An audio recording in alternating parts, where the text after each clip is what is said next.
La quête d'Ewillan. Tome 2, Les frontières de glace. Partie 1, La passe de la Gaule. Chapitre 7. Un dessinateur arpentant les spires sait quand un dessin est réalisé quelque part, surtout s'il s'agit d'une création ambitieuse. Cette perception est très personnelle. Certains disent qu'ils le voient, d'autres qu'ils l'entendent ou qu'ils sentent. La vérité est qu'il n'y a pas de sens pour décrire ce qu'on imagine, et donc pas de verbe pour en parler. Ellis Miltruif, maître dessinateur à l'Académie d'Alger. Maître Duhomme reprit conscience peu de temps avant la pause de midi. Pendant le trajet, Artie Valpierre avait demandé plusieurs fois à Salim de prendre les rênes pour vérifier l'état de l'analyste. Salim n'avait pas osé lui avouer qu'il n'avait mené l'attelage qu'une seule et brève fois, et s'était assis à sa place. Il s'en était plutôt bien sorti. Il faut dire que les chevaux dociles suivaient la piste à un rythme régulier. À son réveil, Maître Duhomme eut quelques difficultés à se remémorer les événements. Et pendant le repas, Camille prit la peine de lui raconter l'attaque des ogres. « Tu as dessiné ?» s'inquiéta-t-il. « Un tout petit dessin » minimisa Camille. « Je ne sais pas de quoi tu parles » grogna Maître Duhomme. « Tes dessins, même les plus anodins, font un vacarme terrible dans les spires, crois-moi. Montre-moi le poignard que tu as créé. » Et Lana lui tendit l'arme qu'il examina en détail, une ride d'inquiétude barrant son front. « Cette arme est réelle, Ewillan, pensa-t-il finalement. « Je sais, s'étonna-t-elle, comme tous les dessins. »« Non, elle dure juste un peu plus longtemps et... Non, elle a basculé entièrement dans la réalité. Dans 5 siècles, ce poignard sera toujours là, aussi brillant et aussi affûté. Comment l'as-tu imaginé ?»« Je ne sais pas, se défendit Camille. C'était urgent, voyez-vous, je n'ai pas pris le temps de réfléchir. »« C'est un tort, assonna Maître Duhomme, intraitable. Il faut toujours réfléchir avant d'agir. Fais un effort, comment l'as-tu imaginé ?»« Je crois, essaya Camille, que je l'ai voulu solide, tranchant, efficace. »« Évidemment, soupira-t-il. Maintenant, écoute-moi. La plupart des dessinateurs, quand je dis la plupart, je devrais dire la quasi-totalité, ne sont capables de créer que des choses éphémères. Et c'est très bien ainsi. Quant aux rares dessinateurs vraiment doués, ils s'appliquent à agir de même. »« Mais pourquoi ?» s'étonna Camille. Pour toute réponse, Maître Duhomme abattit le couteau sur une des pièces d'armure que Bjorn était en train d'examiner. L'acier tinta, mais quand le vieil homme fit scintiller la lame au soleil, tous virent que son fil était parfaitement intact. « Tu l'as rêvé solide, reprit-il, il est indestructible. Tu l'as rêvé tranchant, regarde. » Maître Duhomme promena la lame sur le rebord du chariot. Elle s'y enfonça comme si le bois avait été du beurre. Un dessinateur joue avec les forces de la nature, il ne les viole pas. Ta création est un outrage à la réalité. Tu comprends maintenant ? Camille acquiesça en silence. Le vieillard tendit le poignard à Elana, qui le détailla avec stupéfaction avant de le remettre à sa ceinture. Tu dois prendre conscience que dessiner cette arme a fait beaucoup plus de bruit dans l'imagination que ton orage de la semaine dernière. Les Tzlich savent que tu es revenu, ils savent également où tu es. Camille se sentit honteuse. Je suis désolée, s'excusa-t-elle. Ça ne sert à... commença Maître Duhomme, mais Elana lui coupa la parole. Ça suffit, la petite a sauvé ma vie, la sienne et certainement la tienne, et celle des autres. Que serait devenu Bjorn et Maniel avec un ogre de plus sur le dos? Et qu'aurait fait Edwin, tout Edwin qu'il est, face à 3 de ces monstres et nos cadavres? Je pense que... Non.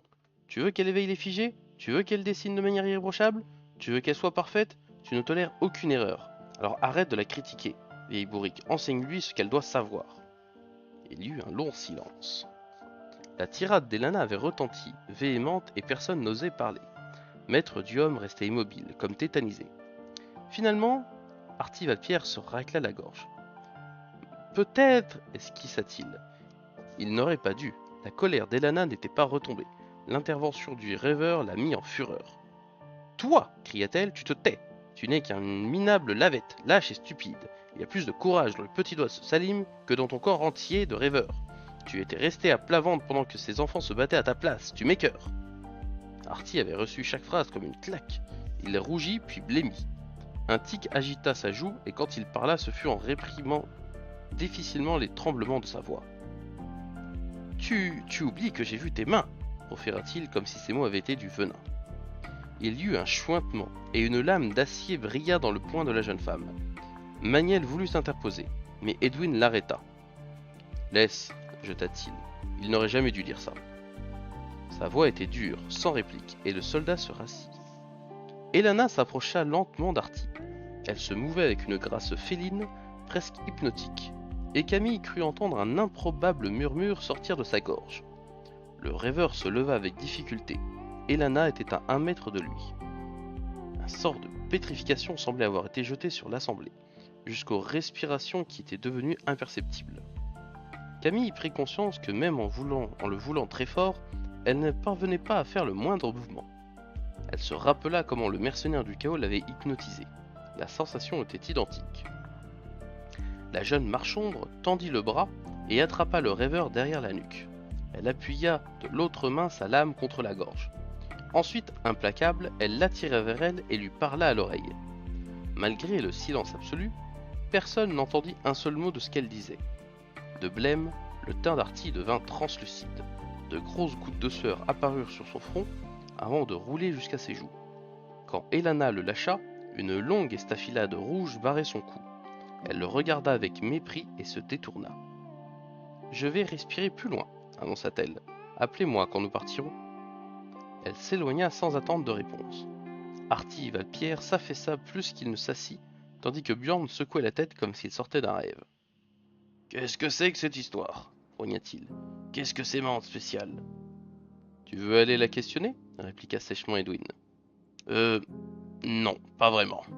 Alors tais-toi et oublie. » Camille ignorait contre qui le maître d'armes était en colère. Elle comprit lorsqu'il s'approcha d'Artie. « Elana est une marchombre, affirma-t-il d'une voix dont il avait gommé toute émotion.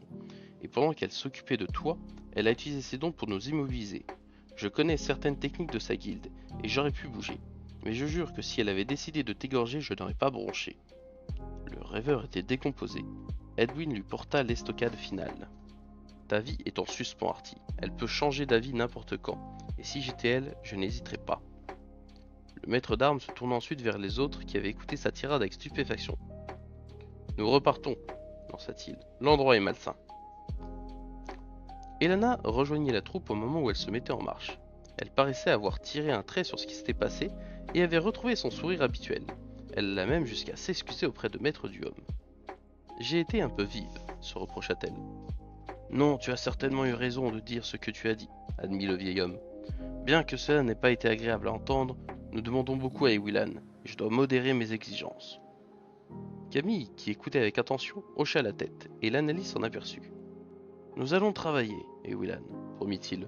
Je m'efforcerai d'être un professeur patient. » Il se tourna ensuite vers Elana.